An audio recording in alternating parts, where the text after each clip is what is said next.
그렇다면 토지거래 허가가 풀린다는 전제하에 일단은 지가 상승이 일어난다는 건 거의 기정사실화라고 저는 보죠. 허가구역에다가 투자하시는 것도 뭐 좋은 판단이라고 저는 생각을 합니다. 네, 안녕하세요. 빌딩 전문 채널 아크TV 최윤경입니다. 오늘은 촬영을 좀 차에서 시작을 하게 됐습니다. 오늘 최근에 저희가 삼성동에 약정을 한 게 있어서 저희가 지금 토지거래 허가를 넣으러 구청에 한번 가보려고 하고요. 이 물건에 대해서 간단하게 설명을 드리면 그 용적률을 원래 이제 기존에 받을 수 있는 용적률보다 한 50% 정도 더 받아서 리모델링으로 저희가 계획을 하고 있는 물건입니다. 그래서 리모델링이나 신축은 토지거래 허가를 받을 때 필요한 서류, 추가 서류들이 좀 있어요. 그래서 그것도 오늘 같이 한번 설명을 좀 드리고자 합니다. 가시면서 한번 내용에 대해서 설명을 좀 드리도록 하겠습니다. 일단 그 토지거래허가 구역에 대해서 간단히 소개를 좀 드리면은 현재 이제 강남구에서 토지거래허가 구역으로 지정되어 있는 지역이 청담, 대치, 삼성입니다. 아파트 재건축 지역은 제가 제외를 할게요. 지지난주에 이제 저희가 재지정되면서 3년 동안 이제 허가를 받고 거래를 하고 있는데요. 토지거래허가 구역이 처음에 지정됐을 때는 진짜 말도 안 되는 그런 규제라고 생각을 했었습니다. 근데 인간은 진짜 적응의 동물인가 봅니다. 지금은 허가 잘 받으면서 지금 거래하고 있습니다. 그리고 이번에 제가 강남구가 그 토지거래허가 구역에서 풀리기를 정말 희망한 사람 중에 하나로서 굉장히 참 아쉽습니다.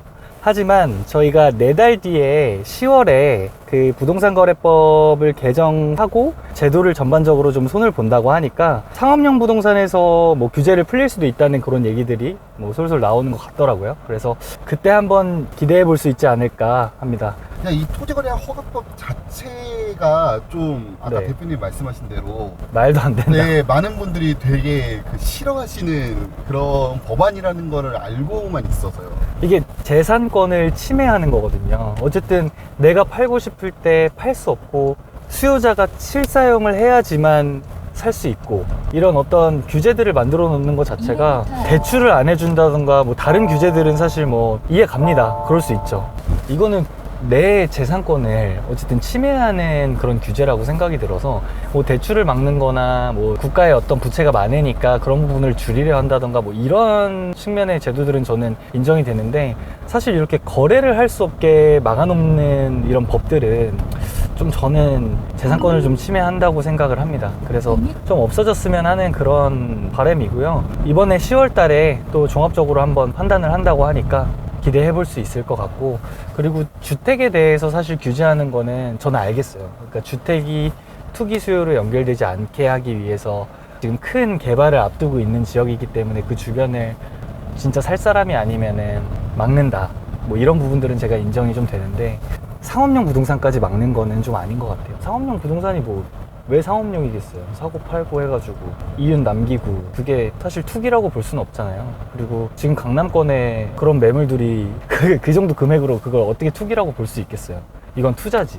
사시는 분들도 굉장히 리스크를 안고 가는 건데, 토지 허가에 대한 어떤 규제는 저는 많이 반대하고 회의적으로 보는 편입니다. 사실 규제하더라도 뭐 빌딩, 상업용 빌딩 같은 경우들은 다 거래되고 있어요. 뭐 조금씩 자기가 사용하고 나머지는 임대 주고 나중에 풀리면 거기도 임대 주면 되지. 어쨌든 부동산이 하루 이틀 가지고 있을 게 아니고 좀 길게 보유할 거다 보니까 거기를 뭐 몇십 년 동안 못 쓰진 않을 거 아니에요. 어쨌든 보유하신 기간 동안 다 못 쓰진 않을 거라고 생각을 하시기 때문에 그런 부분에 있어서 그냥 거기는 내가 사용하면 되지, 아니면 내가 사용하는 것처럼 하면 되지, 이런 식으로 해서 거래가 좀 많이 되고 있는 것 같아요. 불필요한 법안이고, 이렇게 제가 허가를 넣으러 가야 되잖아요. 원래 그날 매매 계약했으면 그냥 끝나는 거였거든요. 그래서 이런 불필요한 절차들 때문에 수고로움이 중개인도 생기고 매수인 매도인도 한 번 또 만나야 되고, 뭐 여러 사람한테 좋지 않은 법안이라고 저는 생각이 됩니다. 계약 절차 자체가 네. 먼저 계약을 작성하고 네. 그다음에 이렇게 허가를 받으러 가는 건가요? 요즘에는 매매 계약서를 작성을 하고 허가를 받으면 그 매매 계약서가 유효하게끔 해서 거래를 하는 경우들도 있는데요. 원칙은 이렇습니다. 허가를 받지 않은 매매 계약은 무효예요. 그렇기 때문에 이행할 필요도 없어요, 양쪽이. 근데 그거를 매매 계약을 하는 게 아니고 지금처럼 저희는 약정 계약을 했거든요. 이번에 둘이서 당사자 간에 약정을 하는 겁니다. 그렇게 해서 약정을 허가를 득한 다음에 매매 계약을 체결하면 그 계약은 유효인 계약이 되는 거죠. 약정이라는 거는 사실 거래에 대한 그 서로에 대한 그냥 약정을 한 거기 때문에 위반하면 조건들이 들어가 있습니다. 계약금 뭐 배액 상환이나 계약금 몰치 조항처럼 취소하기는 쉽지 않을 것 같아요. 어쨌든 법적 분쟁으로 갈 것 같고, 그래서 매매 계약으로 체결하지 않는 거예요. 그걸 매매 계약으로 체결을 했다면 무효기 때문에, 그래서 약정금을 좀 많이 걸어놓고 확실하게 하는 게 좋기는 합니다. 약정 기간이 예를 들어서 이렇게 되거든요. 저희가 약정을 하면 한 번에 허가가 안 나올 수도 있어요. 그러니까 뭐 2번 정도 넣을 수 있다던가 3번 정도 넣을 수 있다던가 이런 조항들이 걸릴 수 있거든요. 만약에 예를 들어서 저희가 100억짜리 거래를 하는데 약정금이 1억만 받았어요. 그랬는데 거래 허가 넣으면 이제 답변 오는 게 거의 14일 정도 걸리거든요. 2번, 3번 되면 거의 뭐 한 달이 넘는 기간을 그 단돈 1억 받은 것 때문에 다른 사람이랑 계약도 못하고 뭐 이런 상황들이 생길 수 있죠. 그래서 차라리 약정금을 아예 위반할 수 없게 많이 거는 게 좋을 것 같아요. 1억이면 나중에 뭐 약정 위반을 하든 변심하든 할 수가 있는 거니까. 근데 많이 걸어 놓으면 그쪽도 많이 이제 손해를 봐야 되니까 그럴 확률이 좀 적어들겠죠. 불편한 상황이 좀 개선이 되거나 네. 아니면 이 법 자체가 좀 사라질 풀리면 그런 확률은 좀 높은 편인가요? 아니면은 저는 높다고 생각을 해요. 왜 그러냐면 지금 부동산이 막 폭등하거나 지금 그런 상황도 아니고, 그때 이제 지정을 했을 때 부동산이 너무 급격하게 상승하니까 그런 문제들 때문에 어쨌든 허가를 받고 계약을 하라라고 그렇게 규제를 지정을 한 거잖아요. 토지거래 허가구역도 유효기간이 있어요. 그러니까 한번 지정하면은 5년까지 할 수 있고, 근데 뭐 또 재지정을 하면은 사실 계속 무한대로 연장할 수 있는 그런 법이긴 한데 계속 그렇게 하지는 않을 거라는 거죠. 지금 시장 추이가. 그리고 10월 달에 부동산 거래법을 제도를 정비를 하면서 상업용 부동산에 대해서는 그 토지거래 허가에 대해서 한 번 더 뭐 재검토한다 뭐 이런 소스들이 있더라고요. 불필요하다는 얘기들이 저 혼자만 하는 게 아닐 거예요. 저는 곧 풀릴 거라고 봅니다. 한 1, 2년 내로 풀릴 것 같아요. 그 영향이 뭐 시장에는 좀 어떤 변화를 줄 수 있을까요? 저는 지가가 상승할 거라고 봐요. 허가구역에 묶여 있었던 것들은. 왜냐면 일단은 거래가 지금 묶여서 빈번하게 못 일어나고 있는 그런 상황이잖아요. 근데 일단 일시적으로 풀리면 거래할 수 없었던 것들이 거래가 막 될 거란 말이에요. 그 토지 거래 허가 때문에. 그러면서 거래 빈도수가 늘어나면 당연히 가격은 오르게 돼 있고, 그렇다면 토지 거래 허가가 풀린다는 전제 하에 일단은 지가 상승이 일어난다는 건 거의 기정사실화라고 저는 보죠. 허가구역에다가 투자하시는 것도 뭐 좋은 판단이라고 저는 생각을 합니다. 참고로 오늘 굉장히 덥습니다. 이런 날에 이제 정장을 입고 일하는 저희 같은 이제 직업분들은 굉장히 힘들죠.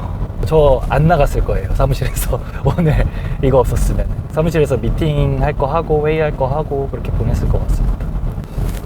네, 이거는 구청에서 허가를. 맞아요. 강남구에 있는 물건은 강남구청에서, 송파구에 있는 물건은 송파구청에서.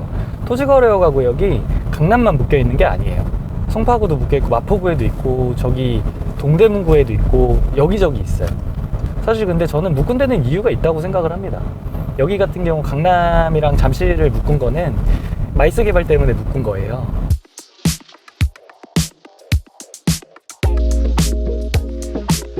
제가 챙겨온 서류를 보면서 제가 한번 서류에 대해서 좀 안내를 해드릴게요. 필요 서류들. 제일 먼저 이제 허가를 받아야 되니까 토지거래계약 허가 신청서가 필요하겠죠. 그래서 매도인 매수인 분이 이거는 날인을 하시고 그 저희가 허가받는 토지에 대한 정보들을 작성을 해서 구청에 제출하는 가장 기본적인 서류라고 보시면 될 것 같고요. 뭐 공동명의자가 있다면 이렇게 뭐 부동산 거래계약 신고 별지 뭐 이런 것들이 있습니다. 토지 이용 계획서, 이거는 토지를 저희가 사서 어떻게 이용할 것인지에 대해서 정확하게 구술하는 그런 내용들이에요.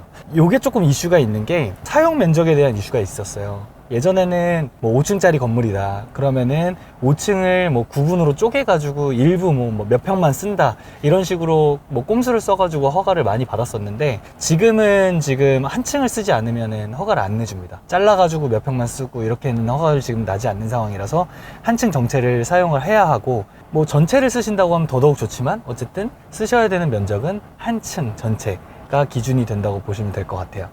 그래서 매입 후에 이거를 뭐 리모델링을 할 건지 아니면 신축을 할 건지 아니면 지금 있는 대로 어느 부분을 사용해서 사용할 건지 그 내용들을 적어서 이제 구청에 제출하는 서류라고 보시면 될 것 같고요.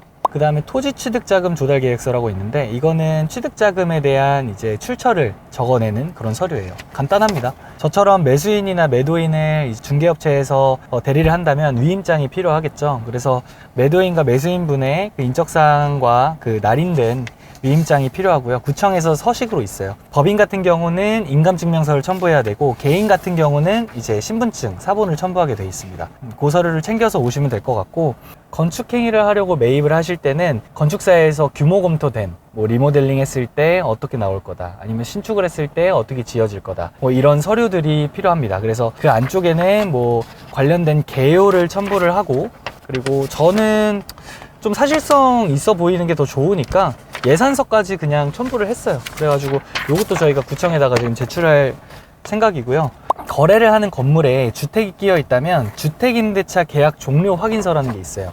요게 조금 까다롭기는 한데, 임대인과 그리고 임차인, 지금 임차에 있는 그 주택의 임차에 있는 임차인의 날인이 들어가야 됩니다. 그래서 인적사항은 당연히 들어가고, 계약 기간을 몇 년부터 몇 년까지 했고, 뭐 보증금이 얼마고, 어디 임대하고 있는데 언제 끝난다, 이런 내용들을 각 호실별로 모두 다 받아야 됩니다. 그래서 이거를 받으셔서 이것까지 준비해서 제출하셔야 이제 토지거래 허가에 대한 서류들은 완벽하게 준비가 된다고 보시면 될 것 같아요. 이거를 제대로 준비하지 않고 대충 가면 무조건 빠꾸 먹습니다. 구청에서 원칙적으로 하기 때문에. 그럼 또 다시 와야 되고 또 다시 와야 되고 이러다 보니까 뭐 한 번에 준비할 때 좀 제대로 잘 준비해서 가시는 게 좋을 것 같아요. 네, 이렇게 그 서류를 준비해서 구청에 방문하면 끝입니다. 그래서 일단 구청에 다 도착해가지고 다녀오도록 하겠습니다.